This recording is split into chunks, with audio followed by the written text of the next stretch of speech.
My name is Matthew Walker. I am a professor of neuroscience and psychology at the University of California, Berkeley, and I am the author of the book, Why We Sleep.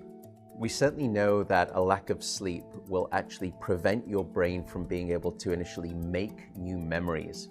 So it's almost as though without sleep, the memory inbox of the brain shuts down and you can't commit new experiences to memory. So those new incoming informational emails are just bounced and you end up feeling as though you're amnesic.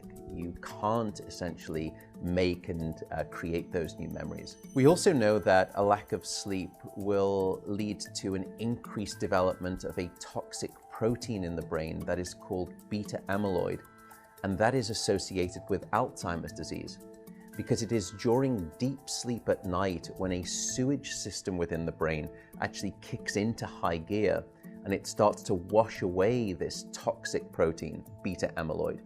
So if you're not getting enough sleep each and every night, more of that Alzheimer's related protein will build up. The more protein that builds up, the greater your risk of going on to develop dementia in later life. What are the effects of sleep deprivation on the body? Well, there are many different effects.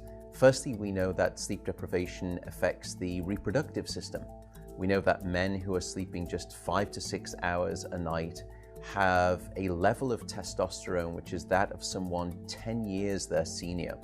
So a lack of sleep will age you by almost a decade in terms of that aspect of virility and wellness.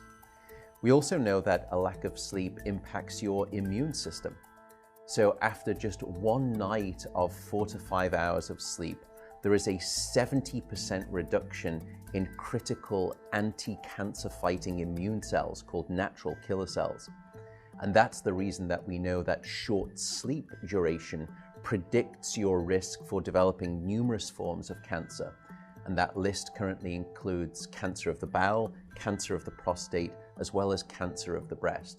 In fact, the link between a lack of sleep and cancer is now so strong that recently the World Health Organization decided to classify any form of nighttime shift work as a probable carcinogen.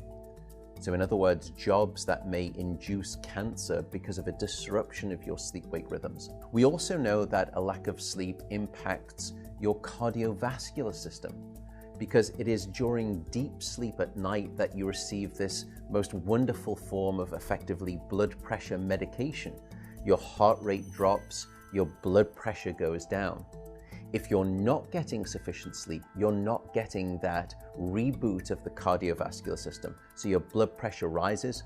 You have, if you're getting 6 hours of sleep or less, a 200% increased risk of having a fatal heart attack or a stroke in your lifetime. There is a global experiment that is performed on 1.6 billion people twice a year, and it's called daylight savings time.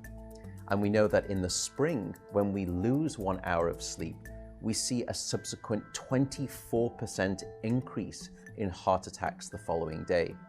Another question perhaps is, what is the recycle rate of a human being? How long can we actually last without sleep before we start to see declines in your brain function or even impairments within your body? And the answer seems to be about 16 hours of wakefulness. Once you get past 16 hours of being awake, that's when we start to see mental deterioration and physiological deterioration in the body. We know that after you've been awake for 19 or 20 hours, your mental capacity is so impaired that you would be as deficient as someone who is legally drunk behind the wheel of a car.